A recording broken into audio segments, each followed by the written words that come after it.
지난주는 우리가 하나님을 더 깊이 알아가는 것에 대해서 우리가 이야기를 나눴다면 이번 주는 이겁니다. 이번 주에는 하나님 연장선상에서 하나님을 더 깊이 아는 것에 대한 연장선상에서 하나님의 권능이 무엇인지 알고 그 권능을 우리가 한번 체험해보자라는 것이 이제 오늘 이 주제가 되겠습니다. 자, 그래서 주제를 이렇게 잡았는데요. 하나님의 권능을 체험하자라는 것을 이제 주제로 각절 말씀을 우리 나누는 시간 갖도록 하겠습니다. 먼저 20절 말씀 우리 함께 읽도록 하겠습니다. 그분께서 그리스도를 죽은 자들로부터 살리시고 하늘의 처소들에서 자신의 오른편에 그분을 앉히실 때에 그 권능을 그분 안에서 발휘하사라고 되어져 있습니다. 여러분 여기 보면 좀 그 주제와는 약간 좀 떨어진 것이긴 하지만 주변적인 것이긴 하지만 하늘의 처소들이라는 말씀을 보면 우리가 무엇을 알 수 있죠? 하늘에는 머물 수 있는 곳이 있다는 사실을 확인할 수가 있는 거죠. 그죠? 그리고 거기에서 이제 하나님께서 당신의 오른편에 그분을 앉히시는데 그 예수님을 이제 앉히시는데 그러니까 승천하신 예수님은 하나님 보좌 우편에 지금 앉아 계신다라는 사실을 확인할 수 있죠. 이것은 뭐 성경 곳곳에서 스데반 집사님도 돌아가시기 전에 하늘을 바라보고 하늘의 우편에 계신다라는 사실을 확인을 해줬고요. 그걸 분명히 알 수 있는 거죠. 그리고 권능이라고 말씀하시는데 이 권능도 지난주에 마지막에 얘기했었고 아까는 잠깐 말씀드렸던 것처럼 낮은 것을 높이시는 권능이 바로 하나님의 권능이다라는 것을 이제 확인을 하시면 좋을 것 같습니다. 자, 그래서 20절 전체 의미를 이렇게 정리할 수 있겠는데요. 하나님께서 죽으신 그리스도를 살리시고 보좌 우편에 앉으실 때에 하나님은 당신의 권능을 그리스도께 이제 발휘를 하셨다라는 건데 그럼 어떤 권능을 발휘하셨다는 거냐? 그것이 이제 21절 이하에서 이제 말씀을 하고 계십니다. 그래서 21절 말씀 우리 함께 읽도록 하겠습니다. 그분을 모든 정사와 권능과 강력과 통치와 이 세상뿐만 아니라 오는 세상에서 불리는 모든 이름보다 훨씬 위에 두셨고 라고 말씀합니다. 여기 모든 정사와 권능과 강력과 통치라고 말씀하시는 것이 이 세상에 있는 그 인간들이 누리고 있는 권세 그리고 영적 세상의 권세 뭐 사탄이 뭐 믿지 않는 사람들 위해서 역사하는 그 말로만 가지고 막 역사하는 그런 역사 모든 그 권세까지 다 포함을 해서 예수님은 그 훨씬 위에 계신다는 거죠. 우리 예수님은. 그리고 이 세상뿐만 아니라 오는 세상에서 불리는 이 세상은 당연히 우리가 현재 살아가고 있는 이 세상이고요.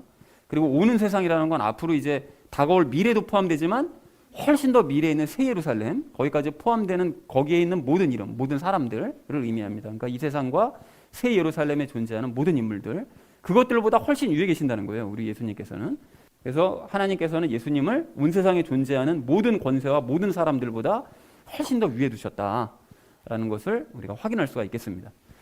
자, 그래서 22절 전체 의미를 이렇게 정리할 수 있겠는데요. 하나님께서는 예수님을 모든 정사와 권능과 강력과 통치와 이 세상과 다음 세상에 존재하는 모든 사람들보다 훨씬 위에 두셨다라는 것이 21절의 의미가 되겠습니다. 자, 이어진 22절 말씀 우리 함께 읽도록 하겠습니다. 또 모든 것을 그분의 발 아래에 두셨으며 그분을 모든 것 위에 머리가 되게 하사 교회를 위해 주셨느니라 라고 말씀합니다. 모든 것을 그분의 발 아래에 두셨다고 말씀하시는데 예수님을 낮게 취급하던 자들까지 예수님의 발 아래에 지금 이미 두셨다는 거예요. 그러니까 예수님께서 왜 십자가에 못 박히시기 전에 이 땅에서 활동하실 때 유대 지도자들이 엄청 예수님 얕보고 막 깔아보고 백성들도 조롱하고 비웃고 그 배후엔 누가 있었죠? 사탄이 있었죠. 그 사탄까지 전부 다 그 예수님을 낮게 취급하던 것들을 전부 이제 예수님 발 아래에 두신 것이 맞다는 거예요. 사탄이 무슨 예수님과 뭐 팔씨름하고 이런 그림들을 인터넷 보면 종종 있는데 정말 쓸데없는 말도 안 되는 이야기고 이미 발 아래 깔아 두신 거예요. 그거를 우리가 확실하게 기억할 필요가 있습니다. 그리고 모든 것 위에 머리가 되게 하셨다라고 되어져 있는데 하나님께서는 가장 낮아지셨던 그 예수님을 가장 높은 자리로 올리셨다라고 이제 분명하게 말씀하고 계십니다. 모든 것의 머리시라는 거죠. 자, 그리고 교회를 위해 주셨다는데 이게 참 영광인데 가장 크고 높으신 그분을 교회의 머리가 되게 우리 교회의 머리로 주셨다는 거예요. 우리 하나님께서. 그러니까 교회를 굉장히 아끼고 사랑하신다는 사실을 우리가 확인할 수가 있는 거죠. 자, 그래서 22절 전체 의미를 이렇게 정리할 수 있겠는데요. 하나님께서는 모든 것을 예수님의 발 아래에 두셨고 예수님을 모든 것 위에 높이신 후 교회를 위해서 참 영광이죠. 교회를 위해서 그 예수님을 우리 교회에 주셨다라는 것이 22절의 의미가 되겠습니다. 자, 마지막 23절 말씀 우리 함께 읽도록 하겠습니다. 교회는 그분의 몸이니 곧 모든 것 안에서 모든 것을 충만하게 하시는 분의 충만이니라. 교회는 충만하다라는 것인데 교회는 그분의 몸이라고 되어져 있잖아요. 그러니까 모든 하늘들과 땅을 통틀어 가장 으뜸되시는 예수님을 머리로 주셨으니까 우리 교회는 이제 몸인 것이고, 그러니까 우리 교회는 예수님을 머리로 모신 그런 모임이다라고 이제 바울이 정의를 하고 있습니다.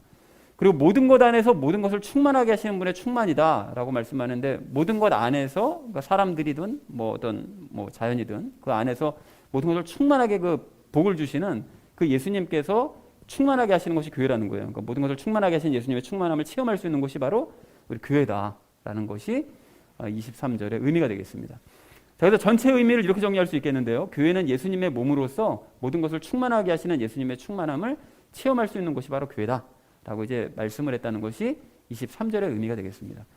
그래서 오늘 말씀이 전체적으로 별로 어려운 내용은 없는데요. 그래서 전체적인 이제 정리를 해보자면 이렇게 정리할 수 있겠는데, 하나님께서는 예수님을 죽은 자들 중에서 살리셨고 당신의 오른편에 앉히실 때 권능을 발휘를 하셔서 예수님을 모든 권세와 사람들보다 훨씬 높이셨고 모든 것들을 예수님의 발 아래 두셨고 예수님을 모든 것들의 머리가 되게 하신 후에 교회를 위해 그것을 주셨다. 예수님을 주셨다라는 것이 22절까지의 내용이고요. 그래서 교회는 예수님의 몸인 것이고 예수님의 충만함을 체험할 수 있는 곳이 바로 교회다. 참된 교회라면 그것이 맞다라는 것이 23절의 내용이 되겠습니다. 자, 그래서 오늘 말씀을 이제 총 정리하면서 결론을 이렇게 맺을 수 있겠는데요. 하나님의 권능을 체험해 보자라는 이 말씀을 이제 주제로 오늘 이제 삶의 나머지 부분을 적용하면서 함께 이야기 나누도록 하겠습니다.